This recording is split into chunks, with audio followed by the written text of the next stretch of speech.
जुनूबी हिंद की रियासत तमिलनाडु में उर्दू ज़बान व अदब की शमा रोशन है।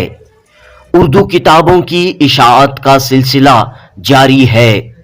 तमिलनाडु की मारूफ उर्दू शख्सियत 125 से जायद किताबों के मुसन्निफ अलीम सबा नवीदी की 2 और किताबें मंजर आम पर आ चुकी हैं। तमिलनाडु के दारुल हुकूमत चेन्नई में मद्रास यूनिवर्सिटी के शोबे अरबी, फारसी और उर्दू के तहत एक अदबी इजलास मुनक़द हुआ। इस तकरीब में बिहार उर्दू एकेडमी के साबिक सेक्रेटरी मुश्ताक अहमद नूरी के हाथों अलीम सबा नवीदी की 2 किताबों का रस्म इजरा अमल में आया। तमिलनाडु में नात गोई और तमिलनाडु के साहबे तसनीफ उलमा अलीम सबा नवीदी की ताज़ा तख्लीकात हैं। मद्रास यूनिवर्सिटी के शोबे अरबी, फारसी और उर्दू के सदर डॉक्टर काजी हबीब अहमद की सदारत में ये यादगार तकरीब मुनक़द हुई। इस मौके पर रियासत बिहार के मारूफ अदीब मुश्ताक अहमद नूरी ने कहा कि अलीम सबा नवीदी के तहकीकी मवाद से उर्दू दुनिया को कीमती मालूमात हासिल हो रही हैं। डॉक्टर काजी हबीब अहमद ने कहा कि उर्दू ज़बान की आबियारी तरक्की में उलमाए कराम ने अहम रोल अदा किया है। इस पहलू को अलीम सबा नवीदी ने हक़ाइक़ के साथ किताबी शक्ल में पेश किया है।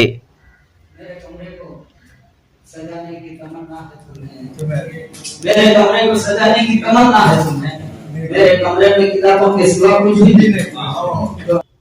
चेन्नई में मुनक़दा इस अदबी इजलास पर पेश है जुनूबी न्यूज़ की रिपोर्ट।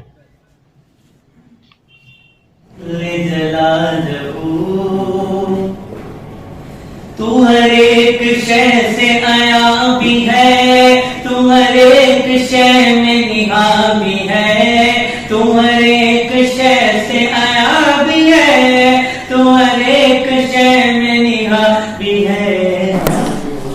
देखिए, आज 2 किताबों का इजरा हुआ,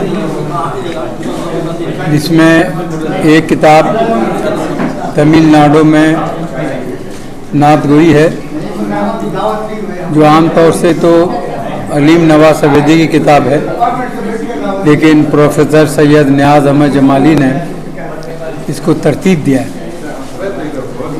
और इसमें सबसे बड़ी बात यह है कि तमिलनाडु में जो नात गोई हुई है, कितने शुरा कितने लोगों ने लिखा है, उसकी जो है बड़ी छान फटक करके अलीम सबा नवीदी ने लिखा है।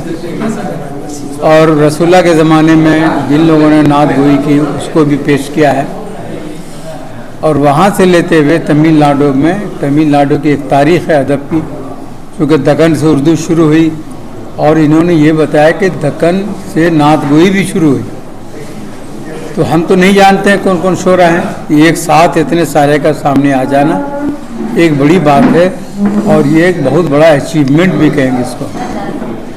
इस किताब को चाहिए कि पूरे हिंदुस्तान में फैलाया जाए ताकि दक्कन का नाम हो, दक्कन के शोरा की हैसियत का पता चले और ये पता चले कि अलीम सबा नवीदी ऐसे लोग हैं जो मुट्ठी भर तो हैं लेकिन किताबें जो है बड़ी बड़ी लिखते हैं। दूसरी किताब अलीम सबा नवीदी की है, तमिलनाडु के साहिब तसनीफ उलमा। जाहिर सी बात है, उलमा हर जगह होते हैं। इस किताब में उन्होंने तमिलनाडु में वो उलमा जो साहिब तसनीफ भी हैं, जिन्होंने कुछ लिखा है, जिनकी किताबें आई हैं मुख्तलिफ नौइयत की, चाहे अदब हो चाहे दीन हो, जो भी थोड़े साहिब सलाहियत हैं उनका जिक्र इन्होंने किया है। ये भी एक बड़ी बात है। हम तो आमतौर से एक आलिम को जानते हैं, कोई मस्जिदों में हैं, कोई मदारिस में हैं, लेकिन ये पता नहीं चलता कि उनके अंदर एक सहाफ़ी छुपा हुआ है, एक अदीब छुपा हुआ है। और इन सब को अलीम सबा नवीदी ने अपनी इस किताब में पेश किया है और ये बताया कि तमिलनाडु के कितने उलमा हैं जो साहिब किताब हैं, जो अदब से दिलचस्पी रखते हैं। देखिए, ये किताबें आम तौर से अदब के जो सिनफी अदब है, फिक्शन, शायरी, मज़ामीन, तनक़ीद, खाका, इससे मुख्तलिफ है, लेकिन ये एक तहक़ीक़ी किताब है और इसकी हैसियत इसलिए बढ़ जाती है कि आपको ये चीज़ें आम तौर से अदब में नहीं मिलेंगी, बल्कि ये चीज़ें तहक़ीक़ करने के बाद जब सामने आती हैं तभी आम क़ारी उससे रुशना सकता है। कोई नई बात नहीं है, ये फैक्ट है। ये फैक्ट है कि उर्दू दक्कन ही से शुरुआत हुई, ये तहक़ीक़ मानते हैं लोग पहले से, लेकिन इन्होंने ये बताया कि नातिया शायरी भी दक्कन ही से शुरू हुई और तहक़ीक़ इन्होंने साबित किया है। देखिए, साउथ में क्या है कि आमतौर से यहाँ उर्दू लोग नहीं बोलते हैं। हम तो मस्जिदों में जाते हैं तो वहाँ भी उलमा जो धुआंधार तमिल ही में तकरीर करते हैं, उर्दू में नहीं करते हैं, तो मैं बोर होता रहता हूँ। लेकिन उस माहौल में भी अगर नात गोई हो रही है, नात लोग पढ़ रहे हैं और एक शख्स घर में बैठा हुआ ये तहक़ीक़ कर रहा है कि साहब इतने लोगों ने नात गोई की है, ये एक बड़ी बात है। ये क्रेडिट अलीम सवा नवीदी को जाता है। इन्होंने सिर्फ उलमा और नात गोई नहीं, बल्कि दक्कन की पूरी तारीख़ मुरतब कर दी है। कितने लोग आदिब शायर हैं, 2 जिल्दों में, मोटी मोटी जिल्दों में इनकी 2 किताबें आई हैं, वो ज़िंदा रखेंगे इनको और ये बताएंगे कि तमिलनाडु का क्या वैल्यू है, दक्कन का। तमिलनाडु ही नहीं कहें आप, दक्कन जो इधर के साउथ इंडियन है, जो उसमें उर्दू का फ़रोग़ कैसे हुआ। अली कुतुब शाह यहीं के थे, सब उनको जानता है। थे बादशाह, रंगीले मिजाज थे, शायरी अच्छी करते थे। बादशाह की वजह से नहीं जाने जाते हैं वो, अपनी शायरी की वजह से, अपनी मसनवी की वजह से वो आज भी जाने जाते हैं। तो आखिर में मुख्तसर तौर पर आपका ताल्लुक़ सके, यहाँ पर आपकी आमद? मेरा नाम मुश्ताक अहमद नूरी है और मैं पटना बिहार से आया हूँ। मैं गवर्नमेंट ऑफ बिहार का ऑफिसर रहा था, जॉइंट डायरेक्टर के पोस्ट से रिटायर किया। फिर मुझे उर्दू एकेडमी के सेक्रेटरी के पोस्ट पे लाया गया। 3 साल की मुद्दत के लिए मैं वहाँ काम करके 18 में वहाँ से भी रिटायर हुआ। यहाँ मेरी बेटी और दामाद है। दामाद डॉक्टर गयूर अहमद MGM अस्पताल में आपको हार्ट के सर्जन हैं। बेटी यहाँ है, तो मैं उनसे मिलने आ जाता हूँ और अभी तो इलाज की गरज से आया था और कल इंशाल्लाह मेरी रवानगी भी है। बहुत बहुत शुक्रिया सर आपके कलिमात के लिए। बहुत बहुत शुक्रिया।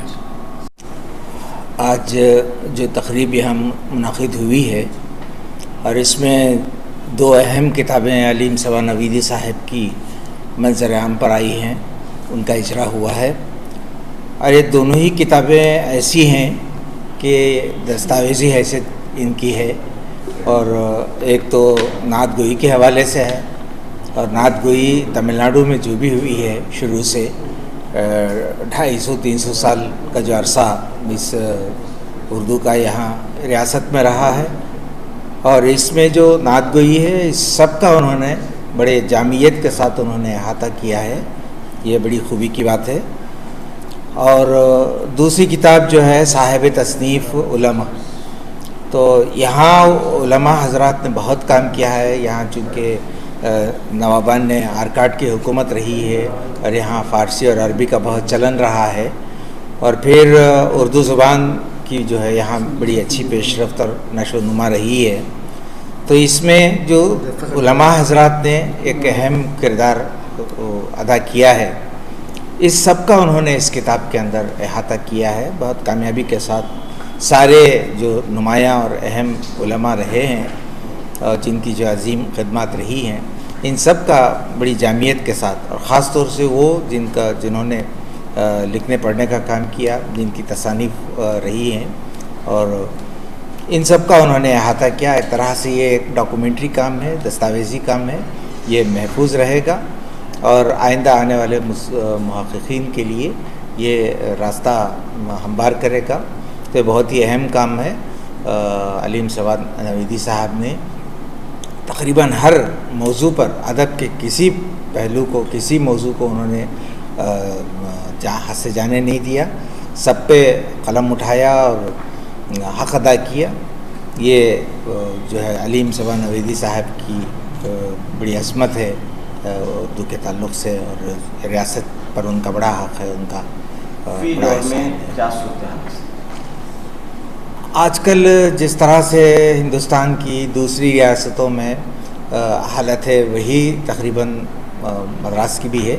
लेकिन बात ये है कि यहाँ ज़बान के ताल्लुक़ से लोग जज्बाती हैं, बहुत ज़्यादा उनके अंदर आगे बढ़ने का, सीखने का जज्बा है, और यहाँ तरक्की आगे बढ़ रही है। ज़ुबान जो है शुमाल की बनिस्बत जनूब में ज़्यादा आगे बढ़ रही है, ख़ास तौर से कर्नाटक में, महाराष्ट्र में और तमिलनाडु में, और केरला जैसी रियासत जहाँ बिल्कुल लोग अबजद से भी वाकिफ़ नहीं है उर्दू की, उनके अंदर ऐसा जज्बा पाया जाता है, और वो बढ़ चढ़कर जो है वहाँ की स्कूलों में उर्दू पढ़ाई जा रही है, बहुत बड़ी तादाद में पढ़ाई जा रही है, और लोग पढ़ रहे हैं, सीख रहे हैं, और जो तरक्की हो रही है करिकुलम के लेवल पे, ये बड़ी बात है, बहुत उम्मीद अफज़ा बात है कि इससे तो लगता है कि पढ़ने लिखने के सतह पर ये ज़ुबान तरक्की की जानिब गामज़न है जुनूब में।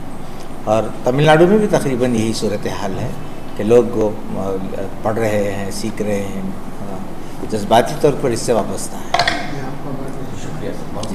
से जो काम हुआ है बहुत बड़ा काम हुआ है। मैंने किसी शायर, तमिलनाडु के हर शायर को पर मज़ामीन लिखे हैं, हर शायर पर उनकी शायरी पर, उनकी नात गोई पर मज़ामीन लिखे हैं। वाकई है ना, ये काम बहुत बड़ा काम सही, लेकिन मैं अल्लाह ताला ने मेरे ज़िम्मे किया था, मैं उसे बखुशी मंजूर करके मुकम्मल किया है। बेहद शुक्रिया, बेहद शुक्रिया। तो कैसे आपने हासिल किया है, मवाद कैसे हासिल किया? मवाद इस चाहे उलमाए कराम के हों, चाहे नात वो शोरा के ताल्लुक से हों। अरे भाई, मुझे तो गली गली भटकना पड़ा, गली गली तमाम मदारिस को जाना पड़ा। बहुत सारे अरबी मदारिस को मेरे ताल्लुकात थे, उन मदारिस को जाना पड़ा मुझे, और उन मदारिस से जो भी कलाम मिला, जो भी मवाद मिला, मैंने हासिल किया। और इस सिलसिले में मैं सबसे ज़्यादा डॉक्टर जावेदा हबीब का मशकूर हूँ, जिन्होंने मेरे नक़ूश के नंबर मोहम्मद तुफ़ैल साहब के नक़ूश नंबर से बहुत सारा मवाद उन्होंने हासिल किया और उसे मंजर आम पर लाने की कोशिश की। मौजूदा हालत पर नाउमीदी ही ज़ाहिर कर सकते हैं। मौजूदा हालत में यही नाउमीदी। आजकल क्या है, लोग पढ़ने वाले कम हो गए हैं हमारे पास, पढ़ने वालों का फुकदान है। क्या सिर्फ किताबें लेना जानते हैं, लेकिन वो पढ़ना नहीं जानते। ये बहुत बड़ा दुख है मेरा ही नहीं, बल्कि पूरे उर्दू वालों का दुख है कि किताबें वो हासिल करना चाहते हैं, लेकिन पढ़ना नहीं चाहते, और आप पढ़ा कर उससे इस्तेफादा करना नहीं चाहते। बशमुल ये 2 किताबें, कितनी किताबें अब तक आपकी मंजर आम पर आ चुकी हैं? तकरीबन मुझे खुद याद नहीं है, तकरीबन रेख्ता आप देखेंगे तो 110 किताबें मेरी रेख्ता में मौजूद हैं। रेख्ता आप देखेंगे तो पता चलेगा कि रेख्ता में कितनी किताबें मेरी हैं। 110 किताबें रेख्ता में मौजूद हैं, और इसका इल्म बहुत सारे लोगों को नहीं है, खुद तमिलनाडु वालों को नहीं है। वो रेख्ता देखते नहीं, रेख्ता देखेंगे तो पता चलेगा। बहुत सारे लोग ये कहते हैं कि भाई मुझे फ़लाँ किताब चाहिए, फ़लाँ किताब चाहिए। आज ही की बात लीजिए, एक साहब मेरे पास आए, वो कह रहे कि तारीख़ औलिया तमिलनाडु मुझे किताब चाहिए। मेरे पास कहाँ है, मैंने पूरी किताबें तकसीम कर दी हैं, तकरीबन 480 किताबें मैंने तकसीम की हैं। मेरे पास कहाँ से आएगी? क्या वो चाहते थे, वो चूँकि वो PhD कर रहे हैं, मालूमात तो चाहिए उनको। तमाम लोगों का शुक्रिया अदा करता हूँ, जो अहम तरीन शख्सियत, बिलखुसूस मद्रास यूनिवर्सिटी में के काजी हबीब साहब का शुक्रिया अदा करता हूँ, और अमानुल्लाह साहब का शुक्र अदा करता हूँ, और हसन फैयाज साहब का शुक्र अदा कर रहा हूँ, जो वाकई है ना मुझे इस काबिल समझकर मेरे जलसे में शरीक रहे और किताबों के इजरा में शरीक रहे। और जमाली साहब का भी बेहद मशकूर हूँ, जो वक्त की कमी के बावजूद है ना वो आए थे और जलसे में रहे हमारे।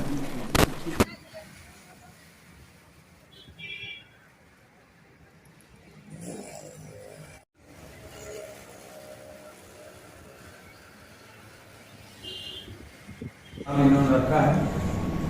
अभी मेरी तबीयत यकीन जानिए चलने फिरने की नहीं है। मैं आपको लुंगी और कुर्ते में इसलिए आ रहा हूँ कि आप समझेंगे कि मद्रासी कल्चर है, ये मेरी मजबूरी है। मैं पैंट शर्ट नहीं पहन सकता, इसलिए मैंने ये कुर्ता भी यहीं लिया, लुंगी भी यहीं ली। कुर्ता नहीं पहना, शर्ट पहना कि लोग शर्ट पहनते हैं। हम कहा चलो इस कल्चर में मैं खप जाऊंगा। कम से कम 20 पेश जो मुरत्तिब तरतीब देता है। हमारी पेट भी खराब हो जाएगी। जो आदमी आपने नहीं लिखवाया रख पाता है। मैंने बहुत अच्छी वजह से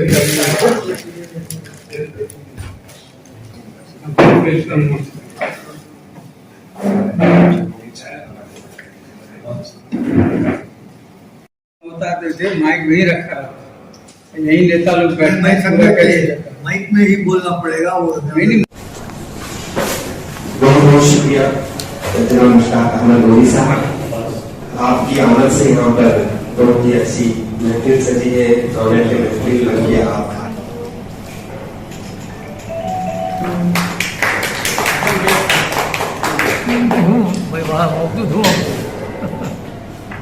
आपसे गुजारिश है कि शाद कोशिश